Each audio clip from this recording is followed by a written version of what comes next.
रहीम قدرمندو طاهر امین طاهر یم سلامونه مې قبول کړئ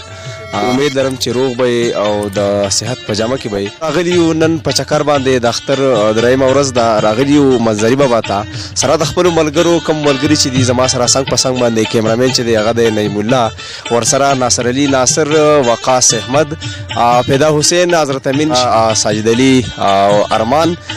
نوید الله نوید شکیل خان سره بیسټ ملګری دی وقار احمد راغلیو هغوی سره به هم خبرې کوو دلته څونه کسان چې راغلي دي سیل سپاټې والا هغوی سره به هم خبرې کوو پروګرام به ښایسته کوو په یو په دوه باندې چکر ډېره زیاته مزه وکړه ډېر خوند هم ترې واخیسته او ډېر خوندور ځای و ماشاءالله او پکنیک وشو اوس به واپسۍ کې به روان یو او ټولو ملګرو سره به خبرې کوو په نمبر باندې خو اوس زه ورځم د هغه ملګرو طرف ته کوم ملګري چې زما سره څنګ په څنګ باندې ولاړ دي نو موږ سره اوسئ قدرمندو ورځو زموږ سره کوم ملګری چې دی څنګ په څنګ باندې ساجد علي صاحب دا راته ووایه چې پروګرام نو څومره انجوای وکړه مزه م ترې واخیسته او که نه بالکل پروګرام ډېر مزدار و ډېر انجوای مو وکړه ټول ملګري را سره و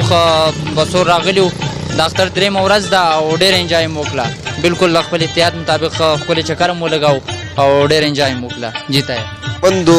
زموږ سره ولاړ هم ملګری دی بل د بخیل نه راغلی دی ناصر علي ناصر صاحب د هغه سره هم خبرې کوو چې هغه د دې پروګرام نه یا د دې چکر نه څومره مزې واخیستې ورځو د هغه طرف ته السلام علیکم ناصر علي ناصر وعلیکم السلام طاهر صاحب ډېره مننه ډېره مهرباني ناصر علي ناصر صاحب دا راته ووایه چې تاسو د پروګرام نه او د چکر نه څومره مزې واخیستې پروګرام خو ماشاءالله ډېر خوند وکړو ډېر ملګري او بلکې ډېر وخت پس سره یو ځای شوي تقریبا 9 کاله پس به ورته ووایو نو ډېر خوند یې وکړو ډېره مزه وکړه ډېر خوند یې وکړو نورو ملګرو ته څه پیغام ورکول غواړې ملګرو ته خو دا پیغام ورکول غواړم چې یاره د نورو سیډونو نه بحرین کالیم او د سوات نه پرهیز وکړئ هغه سیډونو ته مه ځئ